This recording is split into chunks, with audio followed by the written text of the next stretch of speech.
Wolfpack Nation? Welcome back to Tuffy Talk. We are so glad you chose to find our channel here and check out this preview for the big matchup this upcoming Friday, not Saturday, but Friday afternoon against NC State versus UNC, the Wolfpack versus the Tar Heels. It's what both of these teams really look forward to in football every year, and it really is, in my opinion, one of the most underrated football rivalries in the country, I would say. So it's become pretty heated, I would say, especially, I don't know if last year I wouldn't say got heated, but last year was a more like just a crazy ending. And I don't say that to just, we've got our guest here, Will from Great Day Tar Heel, who, for a Carolina fan, guys, I want to say he's been pretty cool for a Carolina fan.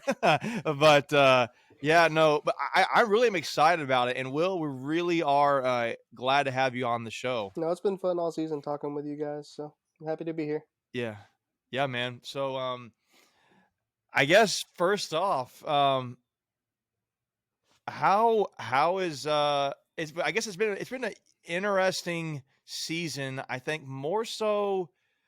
Well, it's been interesting for both teams, right? So State's had a different storyline than UNC has had. I think State has dealt with more of the injuries than Carolina has dealt with, which has led them the last, in their losses minus the Clemson game, their losses have really come down to the quarterback position being hurt. I would say it's a lot of it. But with Carolina, and I'll probably say this too. I think State's had a really strong defense, right? They've been known for their defense. Their offense has struggled at times. Obviously, I said because of the quarterback for one thing, but everybody has been on again, off again with Tim Beck and offensive play calling. But with Carolina, the storyline's been all offense, right? And it's obviously centered around redshirt freshman Drake Maye, and I mean, just came out of nowhere. I mean, it was him versus Jacoby Criswell, and I remember that preseason, and there was a battle, and I have a cousin who is a Carolina fan. He said, man, I could have told you it was going to be Drake Maye, but I thought it was going to be Criswell, to be honest with you. I kind of did think that. But man, what a season Drake Maye has had. Can you talk a little bit, not just about Drake Maye, but let's just start with Carolina as a whole, what the season has been like from a Carolina fan's perspective? What has been going on with Carolina this year? It's been a fun ride for sure. I mean, last year not to win a single road game, and this year undefeated on the road. Yeah. Every single win was by a touchdown or less on the road. Yeah. So it's not been Wow, I easy. didn't realize that. Yeah, every game. I mean, starting off with the App State debacle. Oh wow. It was a win, but it was a nerve-wracking one. And I think that game kind of set up what's been the talking point for UNC all year. Is great offense, no defense. I mean, they did give up 40 that fourth quarter. And until last night, they hadn't given up 40 cumulatively in the rest of the fourth quarters all season long. So, last night was kind of just everyone's halting the brakes on everything right now, trying to figure out where we stand and what's going on and what happened, and repositioning our plans for the rest of the year. But it's been a fun ride. I mean, I'm not going to complain about 9-2 ever. No. Yeah, I think Leighton had this kind of good expression. I thought he said, at least for NC State being 7-2 before we had this little skid we've had since the QB injuries. He said, I'm going to apologize about being 7-2 for approximately 0.0 seconds. Yeah, I'm going to apologize. Carolina's going to apologize for being 9-2 for 0 seconds, right? Take it every year. especially when you're talking about the total turnover and being able to get the road wins, right? Exactly. Last year it was none. This year you've won all of them so far. That's a credit, I would say, to the coaching staff there, getting that done. And I think really just the mentality of the team, I would say you're probably going into as a team like every road game we're going to go in and try to get this win, but it's hard not talking about that ability to win on the road if you don't have a quarterback like you guys do. And man, he's covered up a lot of weaknesses probably. Yeah, well, I mean, as a good quarterback should, right? In a lot of ways, but can you talk about Drake Maye? Like, did Carolina fans? I'm not saying they didn't think he'd be a good quarterback. Did you see it? did you see him having any sort of level of this kind of success? Not out the gate. I mean, I knew the potential was there. I mean, he was obviously a 5-star committed to Alabama out of high school. I think his he didn't play his senior year because he enrolled early, but his junior year he threw 50 touchdowns to only 2 interceptions. And I read an article that said, other than those 2 interceptions, only 2 other passes hit a defender's hands the whole season. So he obviously makes good Hmm. decisions with the ball. I mean, I don't think you can do a practice without getting 4 hands on a ball by the defense normally. Yeah. But this kind of year, I don't think anyone could, I mean, say they saw No. it coming. It's exceptional, right? I mean, it's just rare. It's extremely rare for a freshman. I know he's a redshirt freshman, so he has had a year under his belt. I actually thought he was a true freshman up No. front, but I forgot he had a year. But Carolina, you mentioned being 9-2, and for those who haven't really followed Carolina a ton, although I know if you're a State fan, you probably have, and vice versa, if you're a Carolina fan, you probably have followed State to a degree. The only they did they had won all of their games until this past weekend, except for the Notre Dame game at home. It was when Carolina was ranked 18 and Notre Dame was ranked. Well, I think they were ranked 18. Maybe they weren't ranked, but they played a good Notre Dame team at the time. I think actually who had kind of been struggling up to that point, but they lost at home 45-32. They've won all of their other games right up until just this past Saturday against Georgia Tech at home. And I don't think State fans are going to, that they will pick on Carolina for losing Georgia Tech, but I mean, we lost to Boston College at home. So, I mean, they're both bad teams, but I guess I'm going to go there too. Can you talk about what happened there? Cause I didn't watch the game. It just looked disjointed from the start. I mean, we had the 80-yard touchdown run, first offensive play, but from there it was just, it looked like, you don't make excuses, but it looked like everyone was just sick. Like it wasn't there. Drake was getting Hmm. caught from behind when he started scrambling. There was 2 drop touchdowns. Um, Guys weren't getting open. And I'm curious to what extent Antoine Green not playing hurt, because he's that deep threat that takes the top off the defense. And we did miss a deep shot to Gavin Blackwell pretty early. Um, he just overthrew him, but Yeah. not having that guy to take the top off the defense does hurt. Like you saw in 2016 when UNC lost Mac Hollins, it just totally changed the offense. Hmm. Um, Yeah. so it just the whole offense wasn't there pretty much the entire game. Right. In some ways, State and Carolina have had similar seasons, but obviously for very different reasons. In that, like you said, most of Carolina's wins have been one-score games, with the offense just scoring just enough. And kind of State the opposite. A lot of our wins have been one-possession games with our defense, making that final stop when we needed to. That's true. Yeah, but it really shows that, like you were saying about Antoine Green, you know, missing a key player here and there. Really, obviously ours was a little bigger with the QB position, but Yeah. we've got some other injuries to deal with too. But those one or two positions, key positions that you lose a guy, it can really really have a big impact on your season. Exactly. Yeah. I'm just looking at these stats here. It's interesting because I was talking earlier. Um, Obviously, being able to win on the road and have the success they've had, they have to be good offensively. And UNC is ranked first in ACC in offense, scoring offense. They're averaging 38 points a game. But if you look at Pro Football Focus, they're on offense. They are literally ranked number one nationally as far as passing offensive grade, just passing the ball, just throwing the quarterback to receiver grading is literally ranked first in the country. So I don't know. I mean, I think that is kind of people see that and they're impressed with Maye's ability to make some clutch throws and make some throws in tight windows. But another part of it I think is underrated about his game that he does just enough to do, but he does it well, is running the ball. Can you talk a little bit about that? Does his ability to run the ball or throw the ball impress you more? I mean, people don't expect him to run because he's 6'5". You know, Yeah. it surprises people. Um, Yep. now I'd still say his arm and his accuracy impresses me more, but his Yeah. ability to extend plays and then make throws downfield, like the pass that blew up against Wake Forest when he scrambled, threw it across his body to J.J. Jones for a first down. Um, and I think that's what Sam Howell was good at doing, extending. But Sam Howell would take a 20-yard sack just trying to Yeah. extend the play, where you haven't seen that as many times with Drake Maye.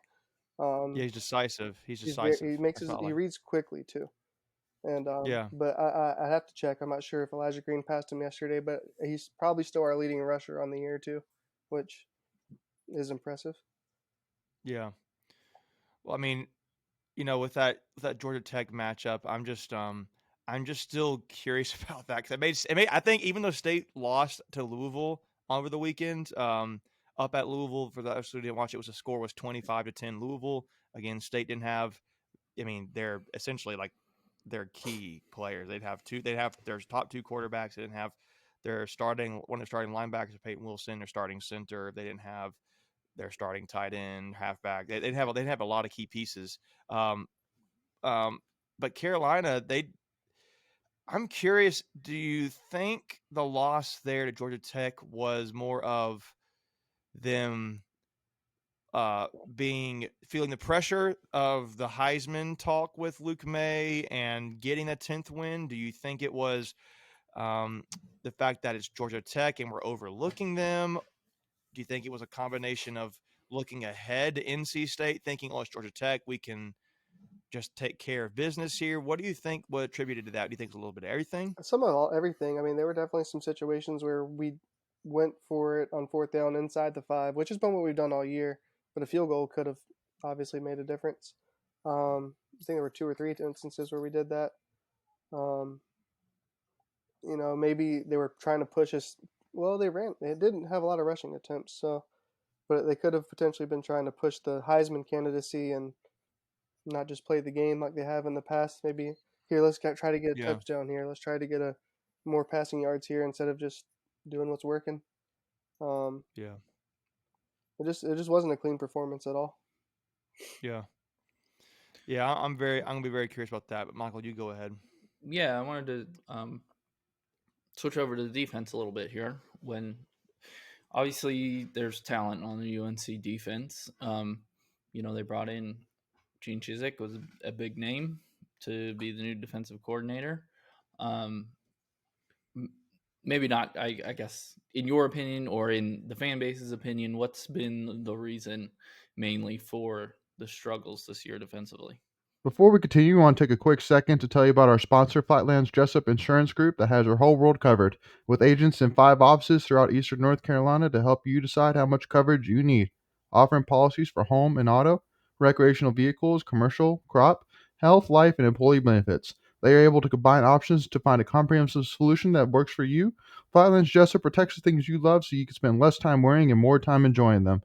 Find them on Facebook and Instagram at Flatlands Jessup. You can also visit their webpage at www.flatlandsjessup.com. So please make sure to go and check them out. I just saw something that we're very, very distant last in ACC in getting pressure on the quarterback, and that's been a constant issue, constant complaint. I mean, if you give anybody 4 seconds back there, it's hard to guard on the back end, and it's hard to. Yeah. It's easy for them to complete a pass. What going from last year to this year, what everyone was excited was that he would simplify the defense. There was times last year we wouldn't be lined up when the ball was getting snapped, and I mean that was frustrating for me. But you think, okay, we've got a couple calls, they can execute it, use the talent, get to the right play, and make a play. But there's still been issues of just whether it's soft coverages or the first game, Florida A&M's quarterback looked pretty decent against us, and everyone was making fun of that. Yeah. I just said, oh, it was a vanilla defense. We're not showing much, but that's pretty much been our defense a year. That's what we said against ECU. Yeah, we about thought, our hey, offense. we're just gonna not really show much. We're just gonna stay the same. But it's it is pleasant because we do have talent, and I mean the 2 linebackers are leading the top, at least probably top 5 in the ACC in tackles. So they've played well, but I think for most of the ACC schedule, his philosophy has worked. He's very bend but don't break. It's almost the opposite of what Gibson does at State. I mean, State's defense is designed to attack. It's designed to wreak havoc. It's designed to put the offense on its heels. No pun intended. But Chiswick's defense is just keep it in front of you, don't make a mistake, and just rally to the ball. And I mean, to be last in the ACC in yards given up, but I think right in the middle in points allowed is showing it's kind of worked. But there's been too many times where it didn't work well enough, I guess. Yeah, I mean, it's definitely improved in ACC play. But, I mean, man, if you could put UNC's offense with State's defense, that'd basically be the best team in the country, I feel like. Oh, yeah. We can make a blue and red team for the rest of the playoffs. There you go. Man, that sounds so gross, though. That'd be so gross. I can't take Steagles. that, man. I can't even think about that, man. No, but it's, I'm curious, is there an aspect of UNC's team in total? Obviously, let's maybe it is passing the ball, but is there any area of their team so far that has impressed you in ways that you didn't expect this season? And maybe there's a part of their team that is underrated, how good they are. Maybe it's a unit on the team that's underrated. And then is there a unit on the team that is really that's underwhelmed? You may have already touched on it, but I was just curious what your thoughts were. Yeah, well, the defensive line definitely isn't getting the pressure that we hoped they would, especially with the talent they have and expectations going into the season. They talked about being 3 deep at every position, and they rotate guys. They get guys on the field. And they look pretty good in run defense for most of the game yesterday, but sacks are way down, and for injuries, we do have our starting edge guy. The transfer from Virginia, Noah Taylor, is out for the year. And Des Evans is also out. He's our starting defensive end. You start to wonder if that's going to start to show up down the road. And then someone that's underrated that, they never get mentioned unless they mess up. Our punter his average is, I think 46 yards a punt, which is it's a weapon when you can change the field like that. Oh, State fans know about punting. Not to toot our own horn here, but man, we've had some really good punting success in the last couple of years. Trenton Gill, he's now with the Bears, drafted as a punter. Drafted. And then before that, AJ Cole was Pro Bowler, right? So for the Raiders. So you're totally right. A punter who can flip the field for you and make a team go the whole length of the field for at least the majority of the field to score, that puts a lot of pressure on your opposing offense. And it certainly helps out your defense. So you're totally right about that. I think with NC State though, I think the area that I've been the most, I think it's been underrated is the ability to stop the run. I think has been really underrated for State because we don't get a lot of pressure on the quarterback either. I think, and so when you think of a defensive line, you usually think of the better defensive lines, the ones that are flashing with getting sacks and all that. But I really think State's defensive line has done a good job of stopping the run, and doing that kind of thing. They've certainly been there, but I think one area they've been a little underwhelming this year, I would actually say, is the offensive line. They can be sometimes pretty soft. You saw that a little bit against Louisville, but then again, your starting center was out, and you had to switch over a guard to center, and he doesn't normally play center. And I wouldn't have. I think there's moments they have nice games, but just to kind of match your comments, what you're saying there, Will, about Carolina, I think State has. I think either side of the line for NC State has been your story of, to me, the more impressive and then or underrated versus not overrated, but just underwhelming. So it'll be interesting if Carolina is not generating a lot of sacks, which NC State's not either, but State is not going to block as well as they should. I think that'll be an interesting thing to watch. We'll talk about the matchup here shortly in the next episode, but that just kind of to add along to that, I think that's a couple areas for State to match that comment. But I guess before we go into this matchup, what are your thoughts about Mac Brown as a coach at this point? Because I almost kind of wonder if Drake Maye has saved his career at Carolina at this point, because I wondered if he had not had Drake Maye this year, would he be gone? And I don't know, because I'm not a Carolina fan, and maybe that's totally off basis, but it wasn't looking good last year. And you had a Sam Howell who you could argue at the time. I think to this point, he's still the best quarterback, maybe one of your best quarterbacks in Carolina history, and didn't win a road game. And now you get this freshman quarterback to come in, and man, he just looks so much better. You're winning games. There's even a legitimate Heisman talk. I don't know what you think about Mac Brown at this point. You bring back Gene Chizik, who really wasn't that great, in my opinion, of a defensive coordinator when he's at Carolina the first time. But what are your thoughts about Mac Brown this time at Carolina? I think you always have your fans out there that are yelling for the head coach's head after every loss. Oh, and, yeah. Every team. There's also the Every fans team. that coaches can't do wrong for either. I love what he's done. Think about where we were when he got here. I mean, they had won 5 games in 2 years. Fedora. Total. And Fedora had his great stretches at UNC also before it kind of went south. But Mac Brown kind of revitalized the fan base.